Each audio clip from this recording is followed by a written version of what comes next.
Rebirth of devil सेओ episode 4। अक्ष की ये स्ट्रॉन्ग पैशनेटली किस जैसे रुकने का नाम नहीं ले रही थी।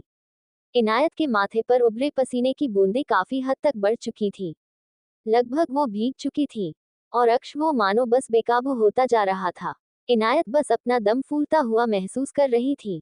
तभी एकदम से लिफ्ट का दरवाजा एक आवाज के साथ खुला। अक्ष ने झटके से इनायत को अपने पैरों पर खड़ा कर उसकी कमर को पूरी तरफ मजबूती से कसकर अपने आप से सटाकर लिफ्ट से बाहर आया। इनायत के पैर अक्ष के पैरों पर थे। उसने गिरने के डर से अक्ष की गर्दन में अपनी पकड़ मजबूत कर दी। दोनों के बीच से हवा तक के गुजरने की गुंजाइश नहीं थी। दोनों सीधा ऑफिस में आए। इनायत से अब और बर्दाश्त नहीं हुआ तो उसने अक्ष के कंधे को थामकर नीचे उतरने की कोशिश की। अक्ष को भी कुछ होश आया। उसने धीरे से इनायत के होठों को छोड़ अपने सीने में भरा और उसके गर्दन में अपना चेहरा छुपाते हुए गहरी गहरी सांसें भरने लगा। इनायत भी सांसों के लिए जद्दोजहद कर रही थी। उसे इतना स्ट्रगल करते देख अक्ष ने धीरे धीरे प्यार से उसकी पीठ सहलाते हुए कहा, काम डाउन। इनायत ने अपना लाल पसीने से भीगा और गर्म चेहरा बस अक्ष के सीने में छुपा लिया और आंखें बंद कर ली। अक्ष ने कुछ नहीं कहा, लेकिन उसने इनायत के गर्दन के किनारों को अब आहिस्ता आहिस्ता अपने होठों से चूमना शुरू कर दिया था। ये महसूस कर इनायत ने उसके कॉलर को अपनी मुट्ठियों में भींच लिया। लगभग 5 मिनट बाद अक्ष ने धीरे से इनायत की गर्दन पर ऐसी सेंसिटिव जगह धीरे से बाइट किया जिससे इनायत ने अपने कंधों को ऊपर कर हल्की सिसकारी भरी। अक्ष ने उसे छोड़ा और धीरे से उसके कान में काफी सिडिक्टिवली फुसफुसाया, you are lucky baby girl, because you are not in our bedroom. Inayat का चेहरा अचानक और ज्यादा जलने लगा। अक्ष ने इनायत के होठों को देखा जो बिल्कुल सूख और गहरी लाल पड़ चुकी थी, मानो अगर उसने धीरे से भी उसके होठों को छुआ तो खून बाहर निकल आएगा। अक्ष ने इनायत का हाथ पकड़ा और उसे अपने सीईओ चेयर पर बैठाया और खुद उसके रेस्ट हैंड पर अपने हाथों को टीका कर उसके करीब झुकते हुए बोला, do you need water baby girl. Inayat ने अपना सिर बिल्कुल झुका हुआ था। वो अब भी काफी अजीब महसूस कर रही थी, एक अजीब सी गर्मी। उसने धीरे से अक्ष को ना में सिर हिलाकर मना किया और हिम्मत कर कहा, वॉशरूम। ये कहने के बाद उसने सिर उठाकर अक्ष को भी नहीं देखा।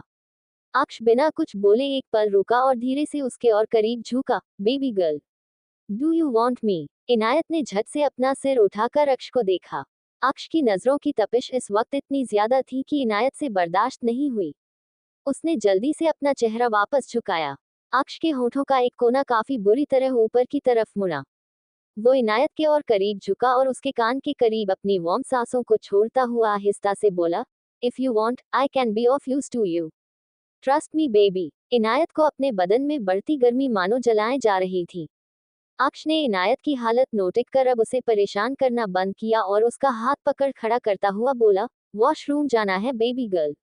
इनायत ने अक्ष के सीने दुबके हुए ही अपना सिर हाँ में हिलाया। अक्ष ने धीरे से इनायत को छोड़ते हुए कहा, ओके, उस तरफ। उसने उंगली से दूसरी तरफ इशारा किया। इनायत ने बस झुकी नजरों से देखा और फौरन उस ओर बढ़ गई। अक्ष उसे जाता हुआ देखने लगा। इनायत के जाते अक्ष ने अपना फोन निकाला और चुपचाप आकर अपनी चेयर पर बैठ गया। इधर इनायत ने जोर से दरवाजा बंद कर अपनी पलकों को भींच लिया और शीशे के सामने खड़ी होकर उसने अपना चेहरा अपनी नाजुक हथेलियों में छुपा लिया। उसकी सांसें एक बार फिर लय में बढ़ने लगी और चेहरा बेहिसाब जलने लगा। लाजमी ये पहली बात तो नहीं था, पर फिर भी इनायत के रोम रोम में इस वक्त हया की लाली जाग गई थी। काफी देर तक जब इनायत बाहर नहीं आई तब अक्ष ने वॉशरूम की तरफ अपना रुख किया। बेबी गर्ल, अक्ष ने दरवाजा नॉक किया। इनायत, जिसने अपने आप को संभाल कर बस अक्ष के सामने जाने के लिए तैयार किया ही था कि अचानक दरवाजा नॉक होने की आवाज से इनायत काफी ज्यादा घबरा गई। बेबी गर्ल, अक्ष की आवाज इस बार भारी और तेज महसूस कर इनायत ने फौरन दरवाजा खोला। सामने इनायत को देख अक्ष उसके करीब आया। उसे गौर से देखता हुआ बोला, कुछ हुआ। इनायत ने हड़बड़ी में अपना सिर ना में हिलाया। अक्ष ने दोबारा उसकी नाजुक पतली उंगलियों को अपनी उंगलियों में फंसाया और लेकर ऑफिस में आया। अक्ष अपनी कुर्सी पर वापस बैठा और इस बार उसने इनायत को अपनी गोद में काफी संभाल कर बैठाया। What shade was your lipstick, baby girl. Inayat ने थोड़े सवालिया नजरों से अक्ष की तरफ सिर घुमाया। अक्ष बिल्कुल भावहीन बैठा हुआ उसे देखने लगा तो इनायत ने वापस अपना सिर झुका लिया। अक्ष ने उसे सामने इशारा किया, चूज वन। इनायत ने जैसे ही सामने देखा उसकी आंखें हैरानी से फैल गई। सामने लगभग ना जाने कितने सारे लिपस्टिक के अलग अलग शेड्स के अलग अलग बॉक्स रखे हुए थे। और वो सभी लाजमी नए के नए थे, जैसे बस उन्हें अभी लाया गया हो। इनायत ने हैरानी से अक्ष की ओर देखा। अक्ष बोला, कोई प्रॉब्लम? इनायत ने धीरे से टेबल पर रखे लिपस्टिक मार्केट को देखा। जाहिर वो कई सारे सवाल भी करना चाहती थी, पर अफसोस अक्ष के सामने वो जवाब देने के लिए बिल्कुल लाचार थी। अगर तुमने आंसर नहीं किया बेबी गर्ल तो trust me I will kill you. अक्ष ने लगभग अपने दांत बेरहमी से भींचे हुए ही इनायत को धमकाया। उसकी धमकी सुन इनायत का चेहरा मायूसी से भर गया।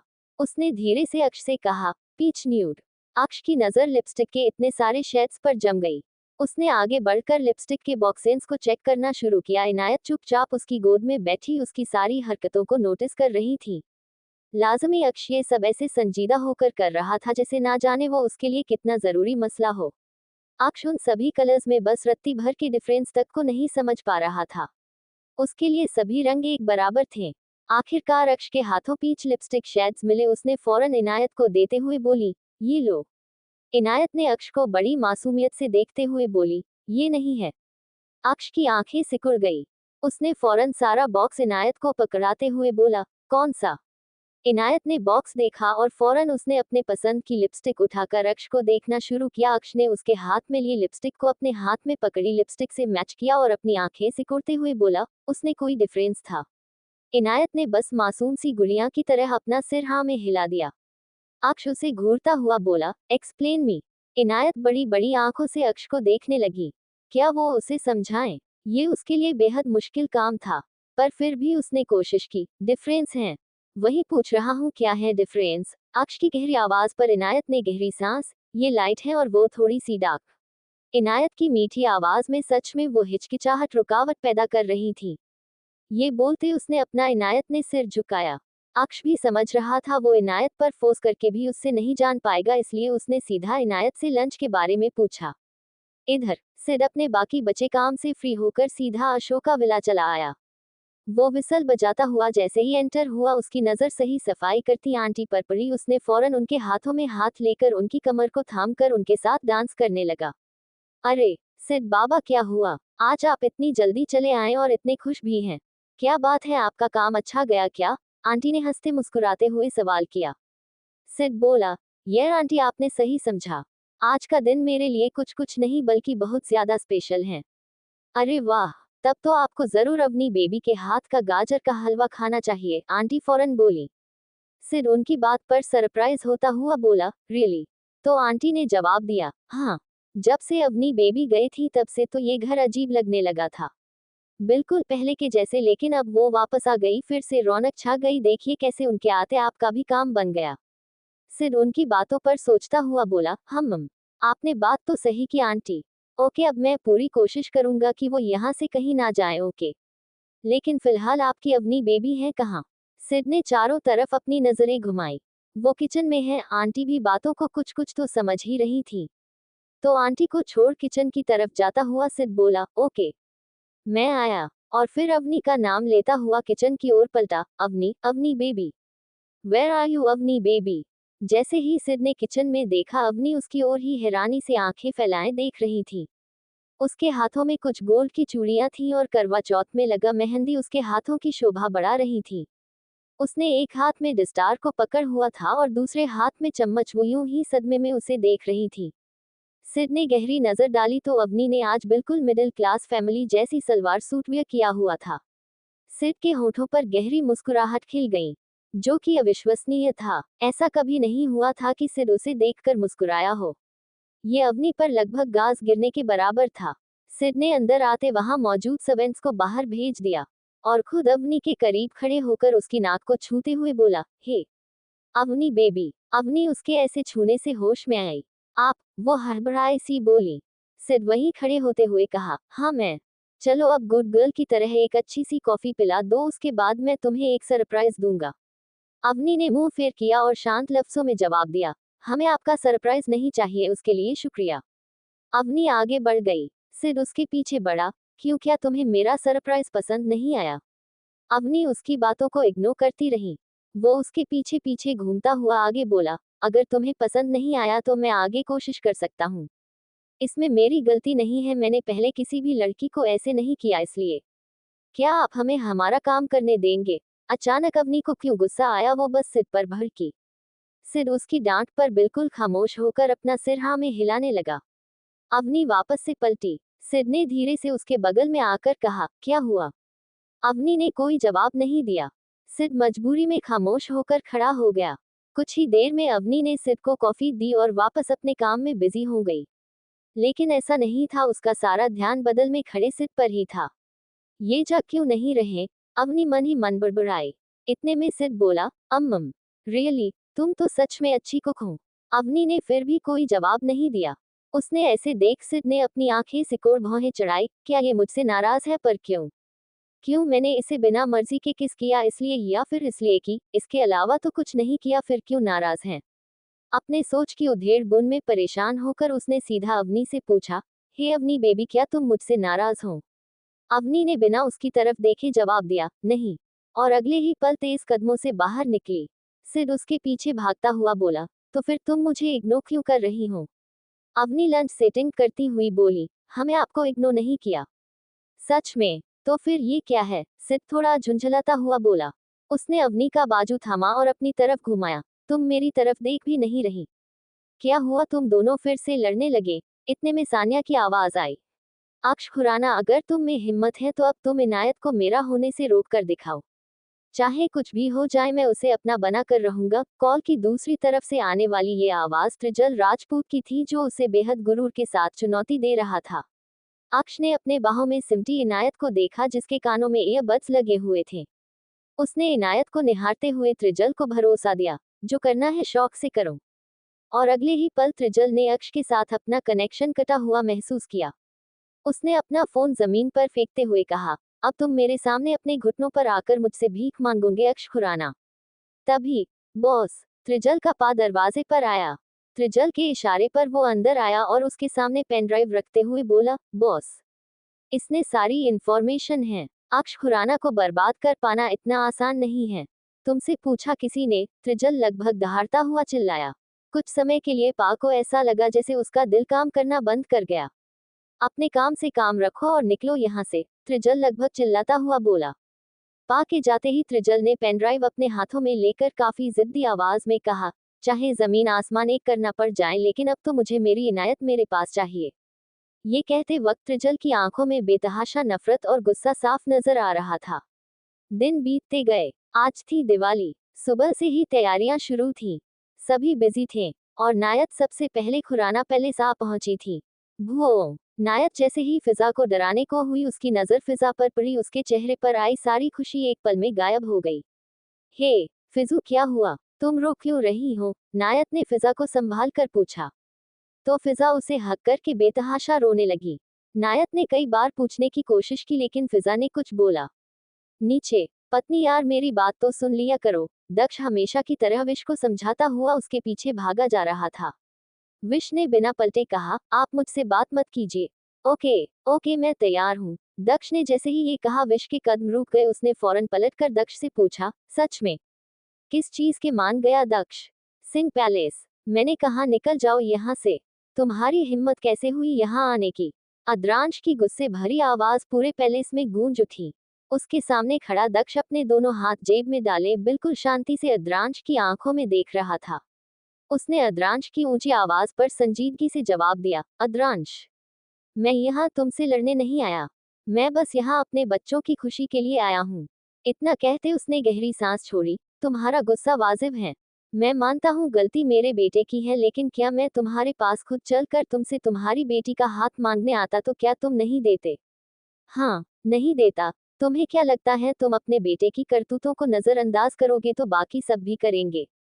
नहीं दक्ष खुराना, मैं सिर्फ चुप था क्योंकि मैं तुम्हारे बेटे के बीच पड़ना नहीं चाहता था। लेकिन इसका मतलब ये नहीं था कि मैं तुम्हारे बेटे के साथ अपनी बेटी को सौंप देता। अद्रांश गुस्से में दक्ष पर चीख उठा। दक्ष ने कुछ पल की खामोशी रखी और फिर धीरे से अपने होठों पर खतरनाक मुस्कुराहट फैलाते हुए शातिर अंदाज में जवाब दिया, तब तो मेरे बेटे ने बहुत अच्छा काम किया। और अब मेरे बेटे की बीवी कभी इस घर की चौखट पार नहीं करेगी। ये मेरा वादा है तुमसे, अद्रांश सिंह। जवाब के साथ दक्ष ने विश का हाथ मजबूती से पकड़ा और वहां से तेज कदमों से बाहर की ओर निकला। विश ने घबराहट में अपनी कलाई छुड़ाने की कोशिश की और बोली, आपने उन्हें समझाया? तभी एकदम से दक्ष ने विश को अपने सामने किया और गुस्से में गुर्राता हुआ उसके बाजुओं को बेरहमी से पकड़ अपने करीब खींचता हुआ बोला, सुना नहीं तुमने? उसने मेरे बेटे के बारे में क्या कहा? शुक्र मनाओ मैंने उसे जिंदा छोड़ दिया, वरना अगर मेरे टाइगर के खिलाफ किसी और ने ये बात कही होती तो उसकी मौत किस हिसाब की होती इसका अंदाजा भी तुम्हें नहीं है। विश सहम गई। लाजमी दक्ष का लहजा ही इतना बेरहम और सख्त था। दक्ष ने कार का डोर ओपन किया और उसे सख्त लहजे में अंदर बैठने का ऑर्डर किया। अंदर, आप तो उसे क्या समझाऊं मैं? उम्र के साथ साथ ताकत खो चुका हूं मैं। क्या हमने कोशिश नहीं की थी समझाने की? और अब मुझ में उसे और समझाने की हिम्मत नहीं है। करने से दो जिसे जो करना है। बड़े दादा गुस्से में बड़ी माँ पर बिगड़े। आध्या बस आंखों से आंसुओं को बहाती हुई एक कोने में खामोश खड़ी सारा तमाशा देखती रही। वहीं अद्रांश, वो इस वक्त अपने स्टडी रूम में खड़ा सिगरेट के लंबे और गहरे कश को खींचता हुआ हवा में धुएं का छल्ला बनाता हुआ उड़ा रहा था। अशोका विला, आखिर आप चाहते क्या हैं? अब जब आपके पास खुद रास्ता है तो आप जाने क्यों नहीं देते? सान्या गुस्से में अपने सामने पैर पर पैर चढ़ाए बैठे शौर्य को घूरते हुए बोली। शौर्य उस वक्त अपने चेहरे को उंगलियों पर थामे बैठा बस एकटक सान्या को घूर रहा था। उसने कुछ सोचकर जवाब दिया, क्योंकि अब मैं चाहता हूं तुम इसी घर में रहो। सान्या के चेहरे पर ठंडे भाव आए। उसने फौरन अपने सीने पर हाथ बांध तंज भरी मुस्कुराहट के साथ शौर्य से सवाल किया, अच्छा, तो आप मुझे ये भी क्लियर कर दीजिए कि आखिर मैं यहाँ किस हक से रहूं? शौर्य ने फौरन अपने पैरों को सीधा किया, जानना चाहती हूँ। सान्या ने कोई रिएक्शन पास नहीं किए क्योंकि वो जानती थी शौर्य तभी कुछ बोलेगा जब उसका अपना दिल चाहेगा। शौर्य अगले ही पल खड़ा होकर उसके सामने आया। उसकी आंखों में आंखें डाल संजीदगी से बोला, मेरे जवाब को सुनने से पहले तुम्हें मेरे सवाल का जवाब देना पड़ेगा। बोलो, दोगी जवाब? सान्या ने शौर्य को पहेलियों में खेलते देख शातिरपन से मुस्कुराते हुए पूछा। अच्छा, तो अब शौर्य अशोका को मेरे जवाब का इंतजार करना पड़ रहा है। ताजुबा की बात है ये। लाजमी शौर्य का औरा सख्त हुआ, पर उसने सीधा सवाल पूरी संजीदगी और सख्ती से पूछा, तुमने ये शादी क्यों की? मकसद क्या है तुम्हारा? सान्या उसके सवाल पर बिल्कुल चुप्पी लिए उसकी सख्त नजरों को देखती रही। कुछ सोचकर उसने बोलना शुरू किया, अगर मैं जवाब दूं तो आपको सदमा तो नहीं लगेगा ना शौर्य? क्या आप यकीन करेंगे मेरे मकसद पर? अगर हाँ, तो चलिए मैं आपको आज अपना मकसद बता ही देती हूँ, कहते हुए 2 कदम शौर्य के और ज्यादा करीब आई। तो सुनिए, उसने अपनी उंगली उठाकर शौर्य के सीने पर रखी और शातिर मुस्कुराहट के साथ जवाब दिया, आप हैं मेरा मकसद। शौर्य, जिसकी आंखें अब तक गुस्से और नफरत से भरी हुई थी, वो अचानक शक और संजीदगी में बदल गई। उसने झटके से अवनी की कलाई पकड़ मोड़कर उसकी कमर से लगाया और खुद दांत भींचे गुर्राता हुआ बोला, साफ साफ बताओ और झूठ बोलने की कोशिश भी मत करना वरना। इतना बोल उसने सान्या के माथे पर अपनी गन पॉइंट की। सान्या की आंखों में डर का एक कतरा नहीं उतरा, बल्कि उसके होठों पर आई शातिर मुस्कुराहट और भी ज्यादा गहरी हो गई।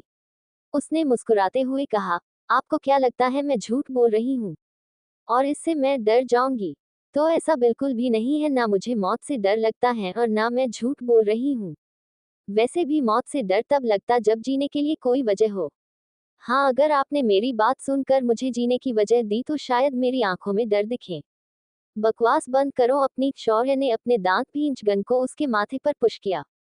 सान्या ने संजीदगी से उससे कहा, शौर्य, मैंने सच में आपके लिए आपसे शादी की थी।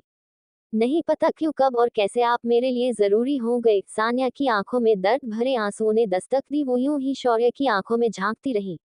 वहीं सिर के कमरे में अवनी सिर को अजीब नजरों से देख एक कोने में दुबकी हुई थी और सिर वो भी गुस्से में अवनी को घूरते हुए देख रहा था।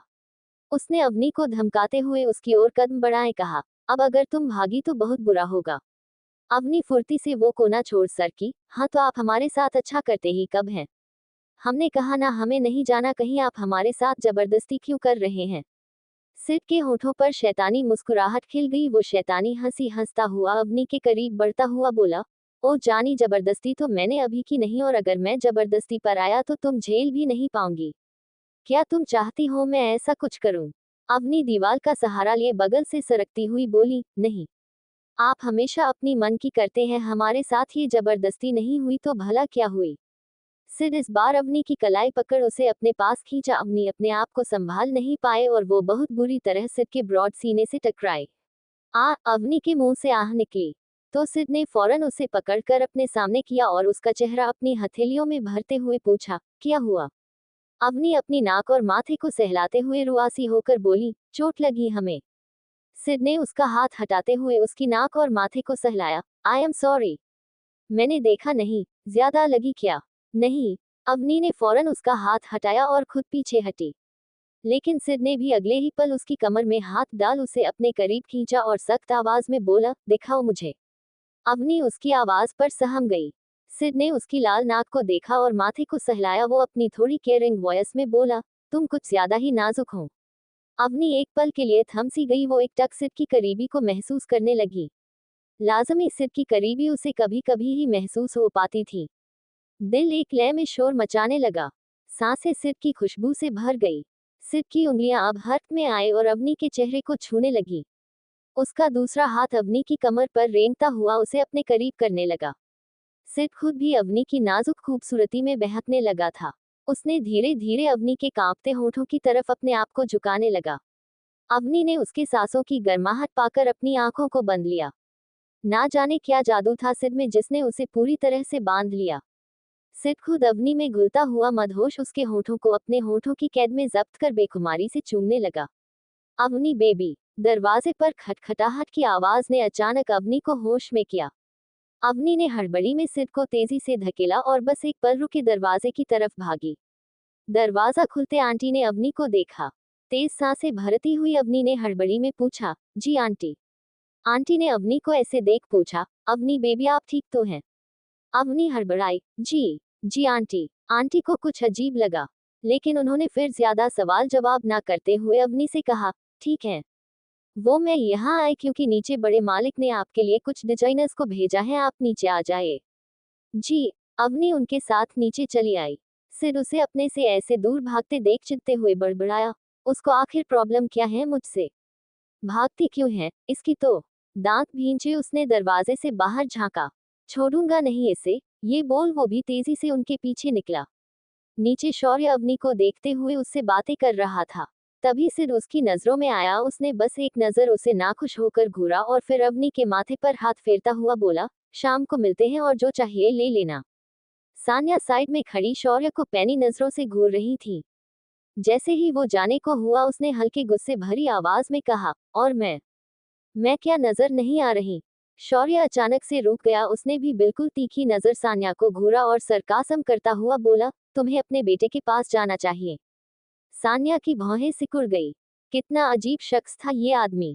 शौर्य के जाते सान्या गुस्से में बैठ गई। न तलाक दे रहा है न जाने दे रहा है, ऊपर से सच बताओ वो भी हजम नहीं हो रहा।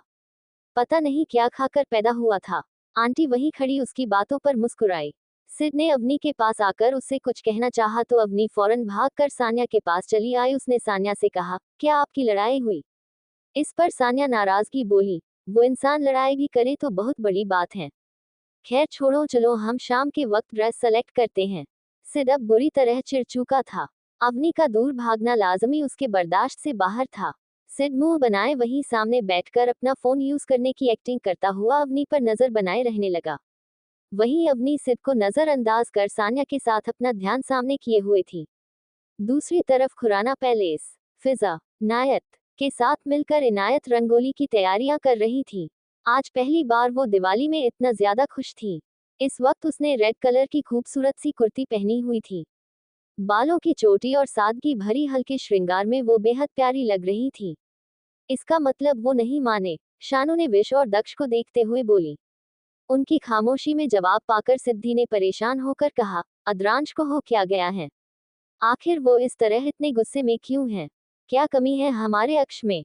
हमें लगता है हमें एक बार खुद जाकर अद्रांश को समझाना चाहिए। कोई नहीं जाएगा वहां, बेटी उसकी है, वो जो चाहे करे, पर अब यहाँ से कोई सिंह पैलेस नहीं जाएगा। दक्ष जो काफी देर से खामोश था उसने अपनी चुप्पी तोड़ते हुए गुस्से में अपना फैसला सुनाया। दक्ष, लेकिन सिद्धि जी जाते हुए दक्ष को रोकना चाहती थी लेकिन बिना आगे कुछ सुने तो तेज कदमों से निकल गया। खुराना पैलेस का माहौल भी कुछ ठीक नहीं था, पर सब ने ये बात इनायत से छुपाने का फैसला लिया। ऐसे ही दिन बीता और शाम के वक्त सभी तैयार होने में बिजी हुए। इनायत कमरे में अकेली साड़ी पहनने की कोशिश कर रही थी, पर पता नहीं आज उसे इतनी प्रॉब्लम क्यों हो रही थी।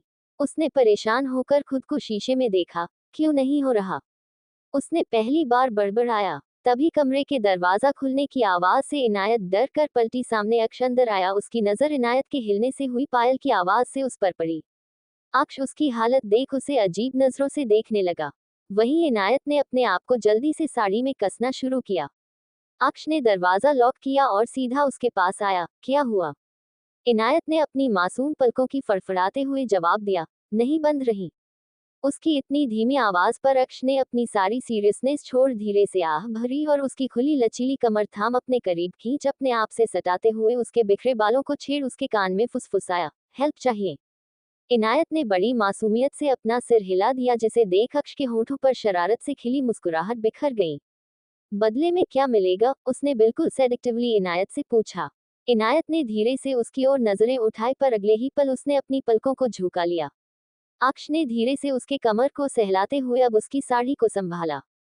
इनायत की पलकें झुकी हुई कांप रही थीं, होंठ हिल रहे थे और चेहरा बिल्कुल सुर्ख लाल पड़ चुका था।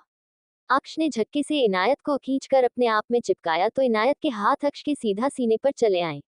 अक्ष थोड़ा और झुका और अब अपने होठों से इनायत के सुर्ख नाजुक गाल को छूते हुए उसके कानों में बोला, हैप्पी दिवाली बेबी गर्ल। इनायत होठों पर हल्की सी मुस्कुराहट आई जिसे वो रोक नहीं पाए। उनके धीरे अपना चेहरा अक्ष के गले ने छुपाया और उसकी शर्ट को अपनी मुट्ठियों में भींचा। अक्ष ने इनायत की साड़ी की प्लेट्स बनाने के लिए उसे घुमाया और अपने सीने में समेटते हुए एक एक प्लेट्स बनाया हुआ उसके गर्दन को मदहोशी से चूमता। इनायत अपनी आंखें बंद किए गहरी गहरी सांसें लेने लगी थी। जाहिर था उसे इस वक्त एक जलन महसूस हो रही थी जो उसके अंदर गर्मी पैदा कर रही थी। तभी इनायत को कुछ याद आया। उसने अक्ष से कहने को सोचा, पर कैसे कहे, ये सवाल उसके दिल में उठा। अक्ष ने प्लेट्स को इनायत के कमर में टांकने के लिए अपने दूसरे हाथ में हर्ट पैदा कर इनायत की कमर से पेट तक को सहलाया। इस हर्ट से इनायत की सांस जम सी गई और दिल मुंह में आने को हो गया। वो चाह कर भी अक्ष की बढ़ती हसरतों को रोक नहीं पा रही थी। अक्ष ने धीरे से सारी प्लेट संभाल कर इनायत की साड़ी के अंदर डाला तो इनायत की आंखें भींच गई। अक्ष इनायत के पीछे से निकल उसके सामने उसे बेहद शिद्दत से देखता हुआ उसके सामने घुटनों पर आया। उसने इनायत की प्लेट्स को अच्छे से सेट करना शुरू किया। अक्ष इस वक्त पहली बार इनायत के सामने घुटनों पर सिर झुकाए बैठा था। इनायत ने जब अक्ष को ऐसे देखा तो न जाने क्यों उसे अक्ष के सीने में छुप जाने का दिल हुआ। तब तक अक्ष ने इनायत के आंचल को उठाकर उसके सीने पर रखा और फिर उसका हाथ पकड़ खुद उसे पूरी तरह तैयार करने लगा। अक्ष को इतना बदला हुआ देख इनायत काफी ज्यादा हैरान थी। थोड़ी देर बाद, बोलो, अक्ष की अचानक आवाज सुन इनायत सहम गई। उसने सिर उठाकर अक्ष को देखा तो अक्ष ने उसे शीशे में देखते हुए पीछे से अपने बाहों में भरते हुए उसकी गर्दन पर अपने होठों को चलाने लगा। तो इनायत ने गहरी सांस लेते हुए अपने होठों को आहिस्ता से दबाया। आह! अचानक उसके होठों से हल्की आह निकली। अक्ष ने बिना रुके लगातार उसकी गर्दन को सुर्ख करना जारी रखा तो इनायत ने अब और ना रुक कर अक्ष से कहा, पापा। अचानक अक्ष रुका। उसने गुर्राते हुए अपनी आंखें उठाई तो इनायत की पलकें झुक गई। इनायत को डरा हुआ देख अक्ष सख्ती से बोला, complete your words, baby girl. Inayat की घबराहट बढ़ने लगी। अक्ष की आवाज में बड़ी सख्ती महसूस कर उसे ऐसा लगा जैसे उसने कोई गलत सवाल कर दिया हो। वो क्या? पापा के पास नहीं जाएंगे? इनायत की घबराई टूटी फूटी धीमी आवाज पर अक्ष ने उसे छोड़ते हुए कहा, पिछली बार पड़ा थप्पड़ भूल गई क्या बेबी गर्ल? इनायत उसकी ओर पलटी तो अक्ष अपने शर्ट के बटन खोलने लगा। इनायत ने आगे बढ़कर अक्ष के बटन खुद खोलते हुए मायूस आवाज में कहा, वो नाराज हैं। अक्ष ने उसके कमर में हाथ डाल अपने करीब खींच उसके चेहरे को पकड़ अपने सामने करते हुए गुस्से में कहा, तो रहने दो उन्हें नाराज, कोई जरूरत नहीं है उन्हें मनाने की, क्योंकि इस बार उन्होंने तुम्हें हाथ भी लगाया तो जान ले लूंगा उनकी। इनायत उसकी हद से बिल्कुल कांप सी गई। अक्ष ने झुककर सीधा इनायत के लिपस्टिक से सने होठों को बेसब्री से चूमना शुरू किया। कुछ देर बाद इनायत नीचे आई। अक्ष फिलहाल नहीं आया था। इनायत ने काउच एरिया को साफ करती सिद्धि जी को देखा तो वो उनके पास आती हुई अपनी मीठी आवाज में बोली, दादी माँ, मैं कर दूं। इनायत के पूछने पर सिद्धि जी का ध्यान उस पर आया। अरे इनायत, नहीं गुड़िया, बस हो गया, उन्होंने आखिरी कुशन अरेंज करते हुए कहा। तभी इनायत का ध्यान डोर पर रखे गिफ्ट बॉक्सेस पर पड़ी। दादी माँ, वो क्या है? सिद्धि जी ने उसके इशारे की तरफ देखा। उन्होंने हैरानी से कहा, ये सब क्या है? तो इनायत ने पूछा, मैं देख कर आऊं। सिद्धि जी ने भी हामी भरी तो इनायत उस तरफ बढ़ गई। इनायत ने आगे बढ़कर बाहर देखा तो गार्ड्स के सिवाय उसे कोई भी नजर नहीं आया। उसने हैरानी से उन कई सारे गिफ्ट्स की देखा जो दरवाजे पर यूं ही रखे थे। उसने आगे बढ़कर गिफ्ट्स उठाना चाहा कि अचानक से उनमें से एक गिफ्ट बेहद तेजी से ब्लास्ट हुआ। इनायत की चीख के साथ सिद्धि जी भी चीख उठी। गुड़िया। सिद्धि जी की सांसें रुक सी चुकी थी। वहीं अब तक ब्लास्ट की आवाज सभी के कानों तक पहुंच चुकी थी। सभी भागते हुए नीचे आए। किसी की नजर इनायत पर नहीं पड़ी। उन्होंने सिद्धि जी को यूं देखा तो शानू और विश भागते हुए उनके पास आए। माँ, क्या हुआ? ये आवाज कैसे? उन दोनों के पूछने पर सिद्धि जी ने बेख्याली में सामने की तरफ इशारा किया। अक्ष जो शर्टलेस ही भागा था, उसकी नजर जब दरवाजे पर पड़ी तो उसके चेहरे के भाव बेहद गुस्से से भर गए। उसकी मुठ्ठियां कस गई। बाकी सब ने भी दरवाजे की तरफ देखा। इनायत इनायत इस वक्त सदमे में खड़ी अपने चारों तरफ देख रही थी। सिंपल सी जीन्स और वाइट कंफर्टेबल शर्ट पहने एक लड़का जिसकी उम्र ज्यादा तो नहीं पर फिर इनायत जितनी तो थी। उसने आगे बढ़कर इनायत को अपनी बाहों में भरते हुए उसके गालों को बारी बारी से पूरी जोर से चूमते हुए कहा, भाभी जान, finally you have become my भाभी जान। लव योर रोज भाभी। उमह। अक्ष के बगल में खड़ा आहार्य हैरानी से अक्ष को देखने लगा, जो इस वक्त किसी हैवान से कम नहीं लग रहा था। उसने अपनी मुठ्ठियां भींचे दांतों को बेरहमी से किटकिटाया। आंखें गुस्से में लाल और नसें जैसे बस फटकर बाहर आने को तैयार थी कि इतने में पीछे खड़े दो और लड़कों ने आगे आकर इनायत को अपनी बाहों में भर लिया और बारी बारी से इनायत के गाल को चूम एक साथ बोले, हैप्पी दिवाली रोज भाभी। अबे हटो, ये मेरी भाभी जान है, कोई हाथ नहीं लगाएगा मेरे अलावा। पहले लड़के ने उन दोनों लड़कों की इनायत से दूर धकेलते हुए एटीट्यूड में बोला। उनमें से एक ने अपनी आंखें सिकुड़े चित्ते हुए कहा, चल बे, भाभी तो हमारी भी है, हक हमारा भी बनता है भाभी पर। पहले लड़के ने दूसरे को घूरते हुए अपना निचला होंठ खुन्नस में दांत से दबाया। तुम दोनों कमीनों ने मुझे बताना जरूरी नहीं समझा ये तीनों यहाँ कर क्या रहे हैं? अंश रोनी सूरत बनाए मुंह फुलाए दक्ष और तेजस से बोला। तेजस जो खुद शॉक में था, उसने गुस्से में कहा, बकवास बंद करो, मैं कुछ नहीं जानता। अब अंश और तेजस की नजर दक्ष पर गई। अक्ष जो खुद गुस्से में लाल पीला हुए जा रहा था, उसने उनकी नजरों को खुद पर भाप कहा, मुझे मत देखो, ये खुद यहाँ आए हैं। अंश अपना माथा दक्ष के कंधे पर पटकता हुआ बोला, नहीं, ऐसा अन्याय मेरे साथ नहीं हो सकता। इन सालों ने आते हार्ट अटैक दे दिया, पता नहीं अब क्या होगा। दक्ष ने अपना कंधा झटका। अक्ष तेज कदमों से आगे आकर इनायत को अपनी बाहों में खींचता हुआ उन तीनों खुराफातियों पर गुर्राया, तुम तीनों यहाँ क्या कर रहे हो? देवाक्ष ने जैसे ही अक्ष को देखा, उसने खुश होकर उछलते हुए उसकी पीठ पर चढ़ते हुए पूछे से उसके गाल को चूमते हुए कहा, भाई, हैप्पी दिवाली भाई, शादी की लख लख बधाइयां भाई। थैंक यू भाई, आपने फाइनली रोज भाभी को मेरी भाभी जान बना दिया। उमा, आई लव माई भाभी jaan and I love you a lot too. Shut up, Aksh ने झटके से देवाक्ष को झटका। मिराज मलिक और ओजस दोनों ने जैसे ही अक्ष का गुस्सा देखा, दोनों फौरन भागकर उसके पैरों में आ गिरे। इनायत डर से बिल्कुल अक्ष में चिपक कर इसके सीने में अपना चेहरा छुपाकर कांपने लगी। भाई, बड़े भाई, आपको हमारी याद नहीं आई? आपने हमें अपनी शादी में भी नहीं बुलाया, क्यों भाई, आपने ऐसा क्यों किया? मिराज और ओजस दोनों अक्ष का पैर पकड़े रोने का नाटक करते हुए ऐसे जता रहे थे जैसे ना जाने उन्हें कितना बड़ा दुख लगा था। अक्ष उन दोनों से चिढ़ता हुआ गुस्से में अपने दांत भींचे बोला, अगर तुम तीनों मेरे हाथों मरना नहीं चाहते, फौरन दूर हटो। जैसे ही अक्ष की धमकी उनके कानों तक पहुंची, तीनों एक साथ सावधान पोजीशन में उसके सामने खड़े होकर एकटक उसे देखने लगे। देवाक्ष जो उनमें कुछ ज्यादा बदमाश था, उसने छोटा सा पाउट बनाए कहा, भाभी जान, भाई को समझाओ ना, वो हमेशा हम तीनों। मुंह बंद करो अपना, and if you say bhabhi jaan again, I will pull out your tongue. Aksh ने काफी धीमी लेकिन गुस्से भरी आवाज में देवाक्ष को धमकाया। देवाक्ष शैतानी मुस्कुराहट के साथ बोला, भाई, पहले यही बात आप मम्मा के सामने बोलो तो मानूं। लाजमी देवाक्ष अक्ष और दक्ष दोनों से प्रो मास्टर था, उसे उन दोनों की कमजोरियों का बखूबी अंदाजा था। उसने आगे आकर अक्ष के जलते दिल को और जलाते हुए फौरन इनायत को अपनी बाहों में खींच उसके साथ जेंटल अंदाज में डांस करता हुआ बोला, भाभी जान, क्या आप अपने छोटे से प्यारे से देवर को भूल गई, या भाई ने आपको डरा कर रखा है? अक्ष अपने दांत भींचे देवाक्ष को जानलेवा नजरों से घूरे जा रहा था। देवाक्ष इनायत के कानों के करीब झुककर, भाभी जान, डोंट वरी, अब आप डरो मत, क्योंकि भाई आपका कुछ नहीं बिगाड़ पाएंगे, क्योंकि मैं आ गया हूं ना, बोल देवाक्ष ने इनायत को आंख मारी। उसकी इस हरकत पर इनायत की आंखें फैल गईं। देवाक्ष हंसता हुआ बोला, हम दोनों मिलकर भाई की क्लास लगाएंगे। इनायत उसकी हरकतों से शॉक्ड थी। तभी अचानक विश की नाराज आवाज देवाक्ष के कानों में पड़ी, हाँ, आपको आपके भाई और अभी भाभी जान याद है, लेकिन आपको आपकी मम्मा याद नहीं है। बहुत अच्छे, दिवाक्ष जो विश को परेशान करने के लिए उसे अवॉइड कर रहा था, उसने इनायत से पूछा, भाभी जान क्या आपको भी मम्मा की आवाज सुनाई दी? इनायत उसे सवालिया नजरों से देखने लगी। तभी सिद्धि जी ने आगे आकर दिवाक्ष का कान पकड़ते हुए कहा, आप पहले हमारी बात सुनिए। छोटे शैतान। आह। आउच दादी, दादी दर्द हो रहा है यार। दिवाक्ष उनके कान खींचने से चिल्लाया।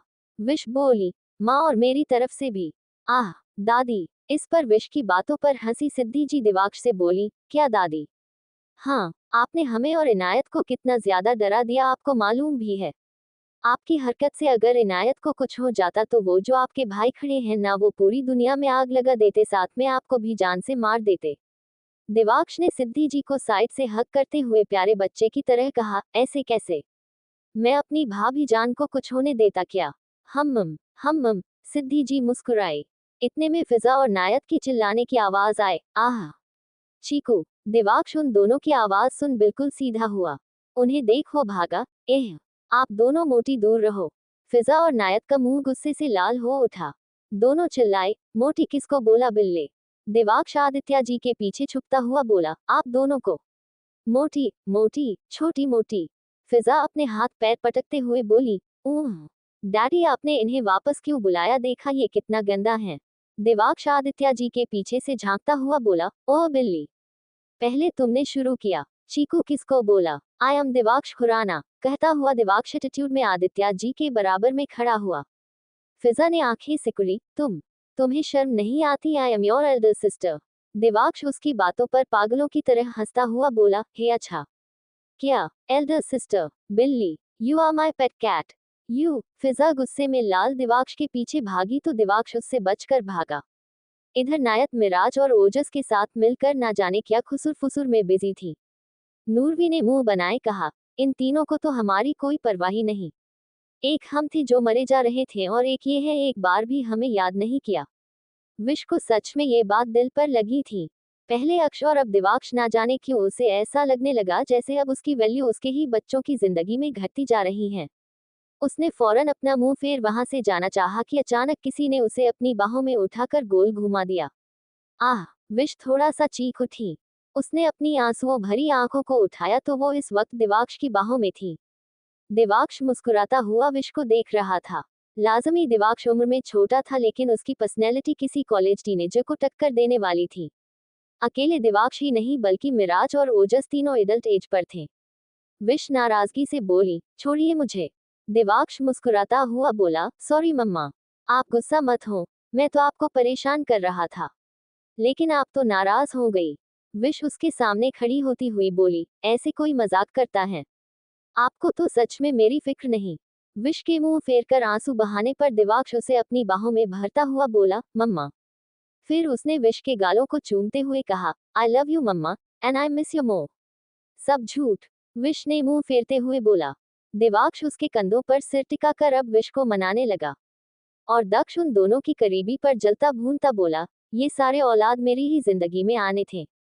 सबके सब मेरी ही पत्नी से चिपकने के लिए मरे जाते हैं। दिल तो कर रहा इनका गला दबा दूं। इधर ओजस और मिराज शानू और नूरवी को प्यार से मनाने में लगे हुए थे। पूरा माहौल बदल चुका था। सिद्धि जी आदित्य जी की बाहों में समाती हुई अपने पूरे परिवार को देखती हुई बोली, आदित्य, हम अगर आज पापा जी और माँ जिंदा होते तो हमारे पूरे परिवार को देख कितने खुश होते ना। सिद्धि जी की बात पर आदित्य जी को अभी एकांश जी और दिशा जी की याद आई। वक्त कितनी तेजी से गुजर गया था, कितना कुछ बदल गया था। दूसरी तरफ अवनी सुबह से सिद से दूर दूर भागी हुई थी, लेकिन आखिर में लक्ष्मी पूजा के वक्त वो सिद के हाथ लग ही गई। कई सालों बाद अशोका विला में दिवाली की खुशियां और रोशनी फैली हुई थी। जब से मिसेज देवांश गुजरी थी तब से ही सब कुछ जैसे बंद सा हो गया था। सिद की दिवाली हमेशा खुराना पैलेस में होती थी। पूजा में शौर्य, सान्या, अवनी, सिड और मिस्टर देवांश भी आज शामिल थे। उन्हें अपनी दोनों बहुओं को देख काफी ज्यादा खुशी थी और शायद यही वजह थी कि अब उनकी हेल्थ में भी सुधार आने लगा था। खैर, सिड आरती करते हुए अवनी के कान में फुसफुसाया, तुम अपने आप को कुछ ज्यादा ही स्मार्ट समझ रही हो समझी अवनी बेबी। अगर तुमने अब दूर भागने की कोशिश की तो मुझसे खराब इंसान तुम्हारी जिंदगी को कोई नहीं होगा। अवनी ने घूर कर सिड को देखा और मन ही मन बड़बड़ाए, कोई इन्हें बताओ कि इनसे खराब कोई है भी नहीं। पूजा के बाद शौर्य और सान्या ने साथ में मिस्टर देवांश का आशीर्वाद लिया, तो वो बस आहिस्ता से मुस्कुरा दिए। उनके बाद सिड और अवनी ने भी उनके पांव छुए। सिड में आगे आकर उन्हें गले लगाया और उसके गाल को चूमते हुए बोला, हैप्पी दिवाली दादू। मिस्टर देवांश बोलना तो चाहते थे पर वो लाचार थे। उनकी आंखों में आंसू छलक आए। उन्होंने धीरे से अवनी और सान्या को देखा। सिड ने धीरे से अवनी को घूरते हुए मिस्टर देवांश से कहा, दादू आपको मालूम है ये आपकी बहू आपके पोते को थोड़ा भी भाव नहीं देती, इसको डांटो ना यार आप। मिस्टर देवांश उसकी बात पर अवनी को देखते हुए मुस्कुराए। तभी शौर्य ने गहरी सांस लेकर सिड ने उखड़े हुए कहा, अवनी को भी अपने साथ लेकर खुराना पैलेस जाना। सिड ने अपना सिर उठाया और शौर्य को देखा। ऑफ कोर्स, मैं आपकी तरह अपनी बीवी को अकेला तो नहीं छोड़ूंगा, भले ही आपने मेरी शादी कैसी भी क्यों ना करवाई हो। With time I have accepted her. Sid का इशारा सान्या पर था। शौर्य उसकी बातों पर एक पल रुका और अगले पर ठंडे लहजे में बोला, तुम्हें समझाना बेवकूफी है। इतना बोल शौर्य ऊपर चला गया। सान्या ने सिड से कहा, सिड तुम्हें उनसे ऐसे बात नहीं करनी चाहिए। उन्होंने जो किया मजबूरी में किया। क्या आप उन्हें सपोर्ट कर रही हैं? सिड ने सान्या से पूछा। सान्या बोली, नहीं, मैं बस कह रही हूँ उनकी सिचुएशन अलग है। खैर, अब नाराजगी छोड़कर उनके साथ पहले की तरह रहूं।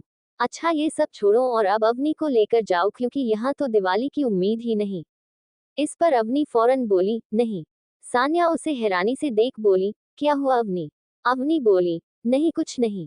वो हम कह रहे थे कि क्यों ना हम यही दिवाली मनाए क्योंकि दिवाली तो अपने घर में मनाई जाती है ना। हमें अपना घर अकेला छोड़कर कहीं और नहीं जाना चाहिए। उसकी मासूमियत पर सान्या मुस्कुराई।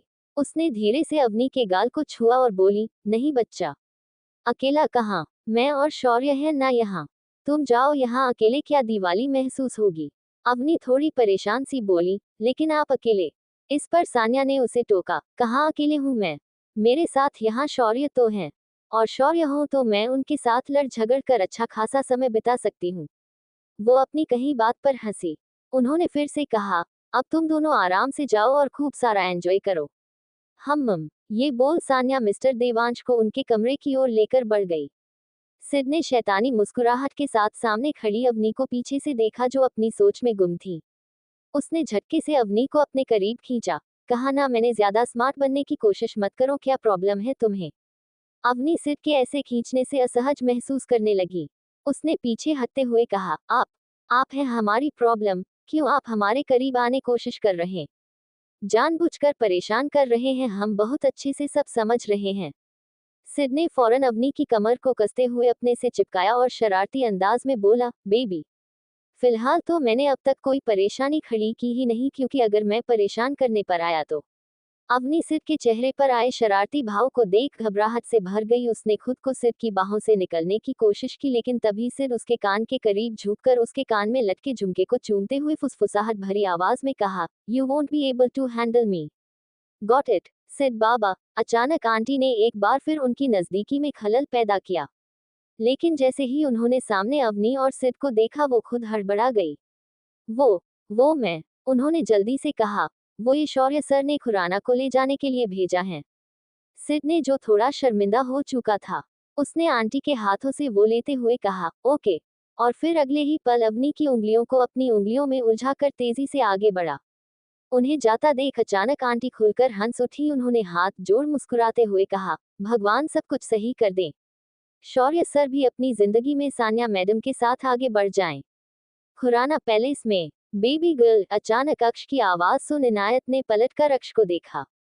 अक्ष नाराज और गुस्से में भरा हुआ उसके करीब आया और उसका हाथ पकड़ अपने नजदीक खींचता हुआ बोला, कहा था तुम्हें मेरे साथ रहना। इनायत उसकी बात सुन उसे एक पल के लिए देखती रह गई। अक्ष ने धीरे से उसके गालों को देखा जिन्हें उसके 3 कमीने भाइयों ने उसकी आंखों के सामने चूमा था। लाजमी उसका बदला तो वो बेशक लेने वाला था। उसने फौरन इनायत के गालों को छूते हुए कहा, उन्हें रोका क्यों नहीं? अक्ष इनायत से ये बात शायद 100 बार पूछ चुका था। इनायत ने धीरे से अक्ष के खुले शर्ट के बटन लगाना शुरू किए पर उसने जवाब नहीं दिया। उसकी इस हरकत पर अक्ष ने उसका हाथ पकड़ अपने और नजदीक करते हुए कहा, आज के बाद उन्हें अपने करीब भी मत आने देना। Got it. इनायत ने बस पलकों को झुकाए अपना सिर हिला दिया। अक्ष अब भी उखड़े हुए मूड में था। उसने धीरे से इनायत के गालों को अपने होठों से रेंगना शुरू किया कि अचानक इनायत ने उसके होठों पर अपनी नाजुक हथेली रख उसकी तरफ देखा। अक्ष उसकी हरकत पर गुर्राया। ये तुम उनके सामने कर सकती थी। इनायत अक्ष की बातें समझ रही थी, पर वो अक्ष को कैसे समझाएं। तभी एकदम से अक्ष की नजर इनायत के हाथों पर पड़ी। उसने उसका हाथ देखते हुए गहरी आवाज में पूछा, हु गेव यू दिस? इनायत का ध्यान भी अपनी कलाई में खूबसूरत गजरे पर गया। उसके चेहरे पर डर नजर आने लगा। बोलो, उसे डरा हुआ देख अक्ष और बुरी तरह दांत भींचे बोला। तो इनायत थोड़ा सहमे हुए उसकी आंखों में देखते हुए अपनी कांपती आवाज में बोली, दिवाक्ष। अक्ष कोई रिएक्शन देता उससे पहले दिवाक्ष की आवाज आई, भाभी जान। भाभी जान, यार भाभी जान, आप यहाँ भाई के साथ क्या कर रही हो? चलो आप मेरे साथ में बाहर पटाखे जलाएंगे। कहते हुए दिवाक्ष ने इनायत का हाथ पकड़ा। अक्ष ने फौरन गुर्राते हुए दिवाक्ष को खींचकर अपने सामने किया और उसका गला पकड़ते हुए कहा, तुम अपनी औकात में रहोगे कि नहीं? भाई आपकी औकात जितनी है उतनी ही मेरी औकात है, अब डिसाइड करो मैं कैसे अपनी औकात में रहूं। इतना बोल उसने अक्ष से अपने आप को छुड़ाया और इनायत की कमर में हाथ डाल उसे लेकर भागा। भाभी जान भागो वरना भाई हमें कच्चा निगल जाएंगे। अक्ष दांत पीसे चिल्लाया, दिवाक्ष बेबी गर्ल। इनायत के कसम थम गए लेकिन दिवाक्ष इनायत को अपनी गोद में लेकर भागा। अक्ष उसकी ऐसी हरकतों पर जैसे पागल हो चुका था। वो भी उनके पीछे बढ़ा। फिजू तुम फिर से रोने लगी। अगर अब तुमने दोबारा रोया ना तो देखना अब मैं सबको बताऊंगी। इनायत ने फिजा को धमकी दी और गुस्से में आगे बोली, इसमें तुम्हारी क्या गलती है? उन्हें खुद सोचना चाहिए ना जो वो तुम्हें ऐसे। आंसू साफ करो और चलो मेरे साथ। नायत फिजा का हाथ पकड़ उसे अपने साथ ले जाने लगी। तभी फिजा उसे रोकते हुए बोली, कहाँ? चलो तो फिर बताती हूँ। नायत उसे खींचते हुए लेकर आई।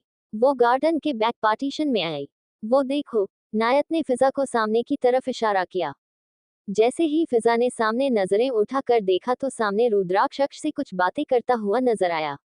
रुद्राक्ष, वो आहिस्ता से फुसफुसाई तो नायत हंसते हुए बोली, हाँ, जाओ अब जाकर अपने एजीओजी से मिल लो। फिजा रोनी सूरत बनाए एक नजर नायत को देखा और फिर सामने नाराजगी में रुद्राक्ष को घूरा। नहीं, मुझे किसी से नहीं मिलना। क्यों? नायत ने हैरानी से पूछा। इस पर फिजा बोली, बस ऐसे ही, मैं क्यों मिलूं किसी से? नहीं मिलना मुझे। ये बोल फिजा वापस जाने लगी। नायत हैरान परेशान उसके पीछे बढ़ी। अरे लेकिन हुआ क्या? तभी अचानक फिजा किसी से बुरी तरह टकराई। आह! फिजा ने सिर उठाकर सामने देखा। वो चौंक गई। उसकी आंखें भर आई थीं। आंसुओं की बूंदें नाजुक गालों पर लुढ़की। उसे रोता देख रुद्राक्ष फुसफुसाता हुआ उसके करीब आया। हे! आंखों में आंसू भरने से फिजा को रुद्राक्ष धुंधला नजर आ रहा था। फिजा ने अपने आंसुओं को जल्दबाजी में साफ किया और गुस्से में रुद्राक्ष को घूरने लगी। रुद्राक्ष के होठों पर मुस्कुराहट खिलाई उसने फिजा के चेहरे को समेटकर अपने हथेलियों में थामा और बोला, कंफर्म कर लो। I am really all there is to you. उसकी बात सुनकर फिजा होश में आई। एक बार फिर उसकी आंखें भर आई। उसने गुस्से में रोते हुए रुद्राक्ष के हाथ अपने गालों से हटाने लगी। लेकिन रुद्राक्ष ने ऐसा होने नहीं दिया। रुद्राक्ष बोला, रो क्यों रही हूँ? फिजा ने उसके हाथ को हटाते हुए बोली, मैं क्यों रोऊंगी? मैं नहीं रो रही। रुद्राक्ष ने खुद को उसके करीब किया। तो फिर क्या ये खुशी के आंसू हैं? फिजा ने उसके सीने पर हाथ मारते हुए कहा, हाँ, मैं बहुत खुश हूं ना, इसलिए खुशी संभाली नहीं गई तो बस बह गए आंसू। छोड़ो मुझे। रुद्राक्ष ने खींचकर उसे अपने सीने से लगाया, उसके बालों को चूमता हुआ बोला, सच में छोड़ दूं? फिजा ने दर्द भरी आवाज में कहा, छोड़ तो पहले ही दिया है ना, अब क्या फर्क पड़ता है आप? रुद्राक्ष बोला, फर्क नहीं जान जाती है मेरी। झूठ। कोई फर्क नहीं पड़ता, तभी तो इतने दिनों से एक बार भी मेरा फोन रिसीव नहीं किया, ना ही कभी मिलने आए। अब आप मेरे से प्यार नहीं करते ना? सब मालूम है मेरे को। झूठ मूठ की बातें कर रहे हैं आप, कोई जरूरत नहीं है तसल्ली देने की, छोड़िए मुझे। फिजा को इतना रोते और नाराज देख रुद्राक्ष ने अब उस पर अपनी पकड़ काफी मजबूती में कस दी। लेकिन फिजा ने अपनी सारी ताकत लगाकर रुद्राक्ष को खुद से दूर धकेला और वहां से और थोड़ा आगे बढ़ने लगी। तभी रुद्राक्ष ने उसकी कलाई पकड़ खींचकर पेड़ से लगाया। कहाँ जा रही हूँ? फिजा अपने आप को छुड़ाते हुए रुद्राक्ष को घूर कर बोली, आपको इससे क्या? मैं कहीं जाऊं? रुद्राक्ष उसके बिल्कुल करीब होकर सटकर खड़ा हुआ, झुका और उसके माथे से अपना माथा लगाते हुए बोला, जानता हूँ नाराज हो, लेकिन फिलहाल मैं कुछ भी नहीं समझा सकता। क्यों आया आप यहाँ? फिजा अब अपनी कोशिशों पर रुकी और आहिस्ता से रूंधे गले से बोली, रुद्राक्ष ने उसके चेहरे को थामा और अब अपनी नाक को उसके नाक से सहलाता हुआ आंखों को बंद कर गहरी सांस भरी। नहीं रह पाया और इसलिए चला आया। फिजा इस बार खामोश होकर कुछ पर रुद्राक्ष को घूरती रही और फिर अगले ही पल फफक कर रोती हुई उसके सीने से लिपट कर फूट फूट कर रोने लगी। लाजमी वो अब और लड़ना नहीं चाहती थी। उसने इतने वक्त दूर रहकर खुद को बहुत कमजोर कर लिया था। ये सिर्फ वही जानती थी कि इतने वक्त वो बिना किसी गलती के कैसे इतनी बड़ी सजा काटते आई थी। रुद्राक्ष ने भी बस उसे अपनी बाहों में समेट अपना चेहरा उसके गर्दन में छुपा लिया। इधर नायत भी अब खुश होकर सबके साथ दिवाली एंजॉय कर रही थी। पूजा अभी शुरू नहीं हुई थी क्योंकि सभी सिड और अवनी का इंतजार कर रहे थे। इनायत अब भी दिवाक्ष, मिराज और ओजस के साथ उनके बीच घिरी हुई थी। उनके साथ शामिल थी नायत। अक्ष जैसे ही वहां पहुंचा इनायत के करीब उन तीनों को देख उसका दिल एक बार फिर जल उठा। उसने गुर्राते हुए आगे आकर इनायत को अपने करीब खींचा। इनायत थोड़ा सहमी गई, लेकिन फिर अक्ष को देख वो शांत हो गई। वही दिवाक्ष अक्ष को देख सड़ा हुआ मुंह बनाए बोला, भाई आप फिर आ गए, मुंह बंद करो अपना। अक्ष ने दिवाक्ष को धमकाया। दिवाक्ष ने मुंह फुलाए पूछा, नहीं किया तो? अक्ष गुर्राता हुआ बोला, तो तुम अगली बार से फूटे हुए मुंह के साथ घूमोगे। दिवाक्ष के होठों पर शैतानी मुस्कुराहट खिल गई। वो हंसता हुआ बोला, क्या आप ऐसा कर सकते हैं? तो करके दिखाओ। इतना बोल उसने इनायत की कलाई पकड़ी और खींचकर अपने पास करते हुए बोला, भाभी जान आप इधर आओ। अक्ष ने इनायत की कलाई कसकर पकड़े दिवाक्ष को बेरहमी से घूरा, हाथ छोड़। दिवाक्ष ने बड़े ढीठ अंदाज में अपने होठों पर स्माइल बिखेरी और अपना सिर नामे हिलाता हुआ बोला, छुड़ा कर दिखा लो। लास्ट टाइम बोल रहा हूँ हाथ छोड़। अक्ष अपना पेशेंस खोता जा रहा था। वहीं इनायत उन दोनों के बीच किसी रस्सी की तरह खींचती जा रही थी। नायत ने फौरन दिवाक्ष से बोला, दिवाक्ष छोड़ दे वरना भाई तेरे टुकड़े टुकड़े कर देने। उनकी हिस्ट्री में आज तक इन्नू भाभी को हाथ लगाने वाला जिंदा नहीं रहा। छोड़ दे। दिवाक्ष ने एटीट्यूड में अक्ष को तेवर दिखाते हुए कहा, I have no interest in studying history sipsy. I am only interested in my भाभी जान। तेरी तो। अक्ष अब गुस्से में दांत भींचा दिवाक्ष की तरफ बढ़ा। दिवाक्ष ने फौरन इनायत का हाथ छोड़ा और चिल्लाते हुए वहां से भागा, मम्मा मम्मा भाई मार रहा है यार।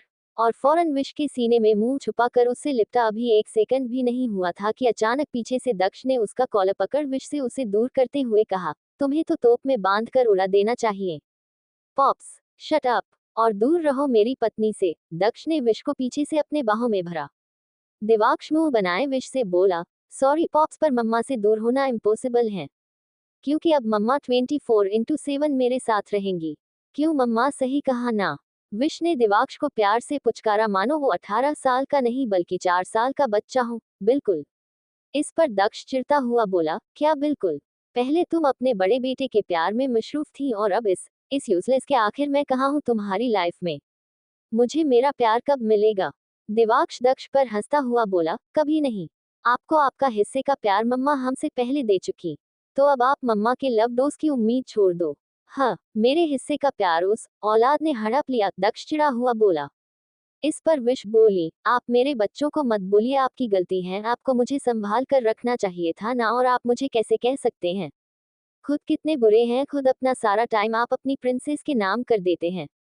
मुझे तो आप थोड़ा भी टाइम नहीं देते, तो मैं भी क्यों दूं आपको वक्त? विश ने मुंह फुला लिया। तो दक्ष बोला, इसका मतलब तुम मुझसे बदला लोगी? विश ने नाराजगी में दक्ष को देखा और बोली, जी हाँ बिल्कुल। तभी अचानक वहां सिड की कार आकर रुकी। लाजमी उसकी कार को विश और बाकी सब पहचान चुके थे। नायत जो मिराज और ओजस के साथ फिर ना जाने कौन सी प्लानिंग में लगी हुई थी, उसने फौरन सामने देख उछलते हुए कहा, अवनी भाभी। वो उन दोनों को वहीं छोड़ गाड़ी की तरफ भागी। सिड ने बाहर आकर अवनी की तरफ का दरवाजा खोला और हाथ पकड़ने को जैसे ही हुआ, ओजस फौरन अवनी के हाथ के नीचे अपना हाथ ले आया। सिड इस हद से बुरी तरह चौंक गया। उसने नजरें घुमाई तो सामने ओजस को देख उसके होंठ हिले, ओज। लेकिन ओजस ने उसे नजरअंदाज कर अवनी की कमर में हाथ डाल उसे घुमाते हुए डांस करना शुरू किया। वेलकम अवनी भाभी। अवनी को इस वक्त लगभग तेज झटका लगा था। वैसे भी सुबह से वो सिड के बर्ताव से परेशान थी, और अब ये अचानक ये सब क्या था? कौन थी ये लोग? अचानक मिराज ने ओजस के बाहों से अवनी को अपनी बाहों में भरकर डांस करते हुए कहा, हैप्पी दिवाली भाभी। ये बोलकर उसने अवनी के गाल पर किस किया। उसके ऐसा करते ही अवनी ने मिराज को पूरी ताकत लगाकर अपने से दूर धकेला। अरे! विश, शानू और नूरवी तीनों आगे आए कि इतने में दिवाक्ष ने अवनी के सामने आते हुए कहा, भाभी आप हम मासूम देवरों पर इतना अत्याचार क्यों कर रही हैं? हम तो आपको ही प्यार कर रहे थे। अवनी गुस्से में उन्हें घूरने लगी। जाहिर था अवनी को उनका बर्ताव बिल्कुल भी पसंद नहीं आया था। मिराज संभल कर आगे आया, आई एम सॉरी भाभी। सिड आगे आया, तुम तीनों यहाँ कब आए? उसने कहते हुए अवनी को अपने पास खींचा तो अवनी इस बार चुपचाप उसके पास ही चली आई। दिवाक्ष, मिराज और ओजस ने फौरन उछलकर सिड से चिपकते हुए कहा, हम कब आए ये छोड़ो और आपने शादी कब कर ली ये बातों? आपने अपने भाइयों के आने का इंतजार भी नहीं किया। कितने बुरे हो भाई आप। सिड कुछ कहता उससे पहले नूरवी आगे आए, सॉरी अवनी, ये तीनों बहुत शैतान हैं। तुम इनकी हरकतों का बुरा मत मानना, ये ऐसे ही हैं। और तुम तीनों जल्दी से पहले अवनी से माफी मांगो। माफी? मिराज बोला, लेकिन क्यों मॉम, हम तो भाभी के। नूरवी ने बीच में टोका, बात नहीं पहले माफी। उसे अच्छा नहीं लगा होगा। इस पर दिवाक्ष बोला, ओके, हम भाभी से पूछ लेते हैं क्या उन्हें अच्छा नहीं लगा। ये बोल उसने दूसरी तरफ से अवनी को अपनी बाहों में लिया। अवनी थोड़ा असहज हुई, उसने धीरे से सिड की तरफ देखा तो जैसे सिड उसकी आंखों से समझ गया। उसने फौरन अवनी को उनसे दूर करते हुए कहा, तुम तीनों पहले चिपकना बंद करो। ओजस मुंह बनाए बोला, ओ गॉड, आप दोनों अपनी अपनी बंदियों को लेकर इतना ज्यादा पॉजिटिव क्यों हो? हम कौन सा भाभी को लेकर भाग रहे हैं, वो है तो आपकी ही ना। सिड ने उन्हें घूरते हुए कहा, मुझे तुम पर भरोसा भी नहीं है।